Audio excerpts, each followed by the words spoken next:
Hi, welcome to Simple Investing.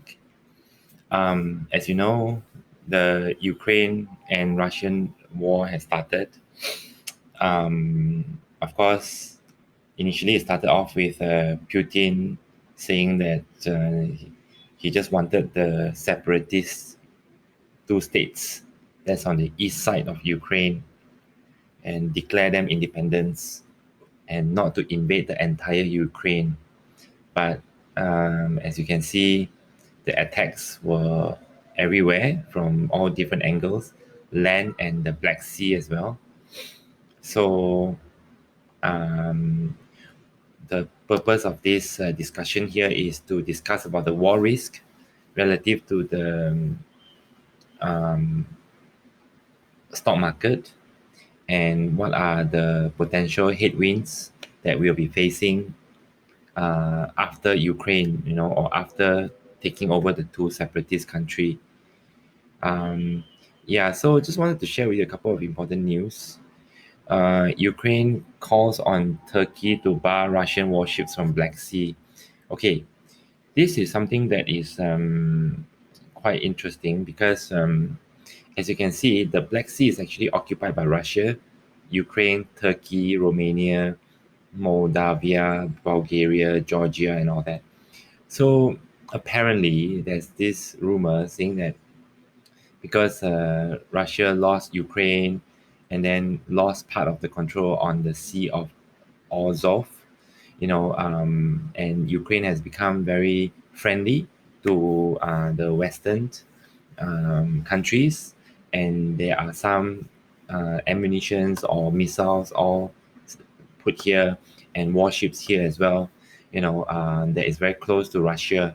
So Russia feel at threat with this the lack loss in control on this Sea of Azov and Black Sea. And so as you can see, that's where the Sea of Mara, which is there is a ship going in and out to the Black Sea, whereby Turkey has an exclusive or has signed to certain treaty to allow other country nations to enter.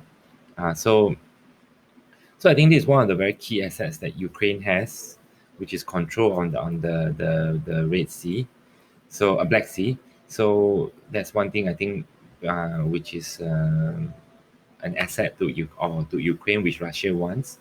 And the second thing is Ukraine has is part of the natural gas pipeline infrastructure that Russia sells to all the rest of the Western Europe, which is the natural gas, especially to Germany.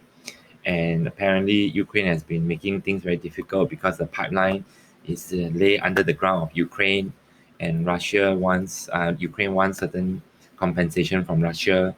And although this, I've not been able to find records on this, but I read on some YouTubers who say the same, and I believe there are some element of truth there. Um, okay, so and of course, Ukraine has big natural resources. So, okay, I'd like to just go further onwards about each time how the stock market behave when there's a war. If you start off with the war of this is the chart of like the war of Afghanistan. The share was before it was all right, then there was a crash, then it went up after Iraq. So it went up a bit, and then you got Iraq war as well. The share also dropped, and then after that, it rebounded, and of course, when there's the end of the war, on the Iraq war, and the stock actually went up furthermore, and if you can see, end of the Afghanistan war is even more.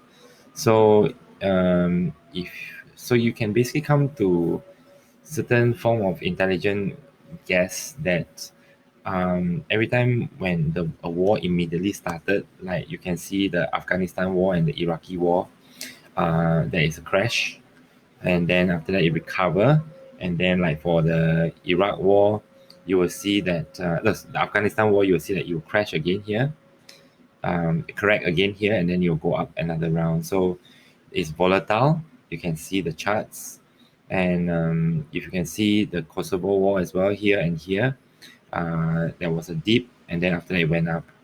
And if you look at the Gulf War as well, Gulf War is a bit different. I think the share stock market actually went down, but this happened in the 80s. So when we look at the most recent two wars, which is the Iraq War and the Afghanistan War, actually market went up after the war threats and or the end of the war.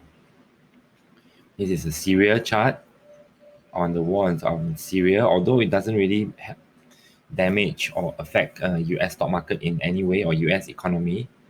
This is the Mexican drug war, and there's a Kosovo war as well. You can see the chart here, and then you got the Gulf War, which is the Iraq War, which is more of a flatter line. Of course, here there's a lot of oil at stake, and then there's the Iraqi war as well, which you can see there was a dip and then it went up. So I just want to share with you on another very important news that is by this CNBC. It says that tech stocks are a good safe bet, which is kind of, well, I agree with this, because tech stock has the greatest sell-off as well before the war came about, and now the war is present and there is continuous sell-off, so you actually get double discount. It's fire sale on all the tech stocks. Now, of course, the index, Nasdaq index is at 13,000, which I don't think is a very accurate representation of all the stocks, because the FANG stock itself carry around 30 to 40% of the weightings on the entire Nasdaq counters. So if you look at the other mid-size, small-size caps, Nasdaq stocks like Lemonade, F-Point, Tattoo Chefs, other stocks that I like would be Metaport, that do 3D metaverse kind of projects, and Enphase, which is a solar energy bet. So you can see that these are very interesting. So I'd like to share with you on the view by this very famous Muhammad Al Irian. So I just want to show you on takes aggressive Fed rates hikes off the table, which is this could be a good, very, very good news for technology stocks. 50 basis points completely off the table. It takes the 8-9 hikes that are points completely off the table. It takes the 8-9 hikes that a lot of people were talking about for this year off.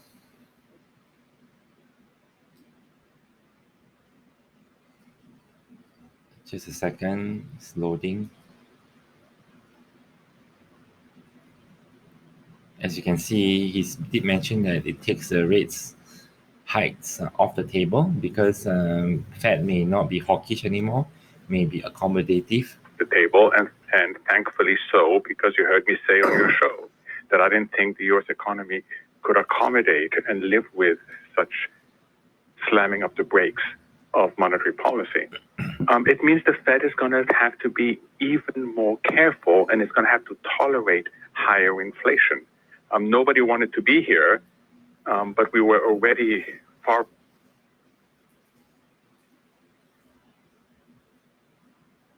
away from the world of first best in terms of monetary policy, and now we're going to get even further away. So we're gonna have a very sort of unsatisfactory situation when it comes to inflation and when it comes to growth, unfortunately.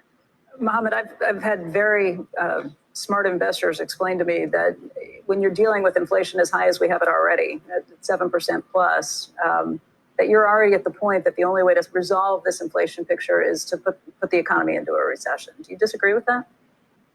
So historically, that's been the case.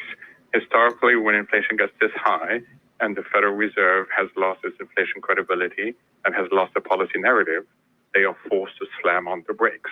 So historically, that's been absolutely correct. The question right now is, would they do that in the midst of a geopolitical shock? I put out an article in the Financial Times earlier this week, and I said, when you look at the probability, it's pretty even between whether they slam on the brakes or alternatively, they tolerate higher inflation and just push the problem down the road. This, we've talked about this over and over again. This is the situation everybody was afraid of, that by being late, you have fewer policy options. Shepard Smith here. Thanks for watching. So as you can see, L. Aaron, he did mention that it's 50-50.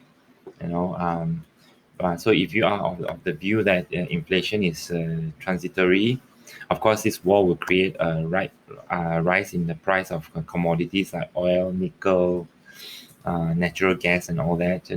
Which may cause the U.S. economy to inflation to spike even further up. As you can see, the January readings was already CPI readings was already at 7.5. So there is a very good near likelihood that this is not really the peak yet. There could be another a few months of upside if you think there is a transitory story. For me, I'm in that camp of transitory because I believe everyone is still coming out from this COVID, and consumer spending power is still weak. There are still many people jobless, except probably in America because the rebound was amazing, and then everyone got the stimulus and refused to come to work, delay coming to work. So, but wait till everyone spend off their money and pocket dry, and then they will probably make a return to the job employment. So, that's all I need to say about today, the war risk, and how the stock market behave based on the past experience, and whether it's good for Nasdaq technology stocks. It might affect the rate hikes might not happen so soon. So, please click a like on my channel. Thanks a lot. Have a good day.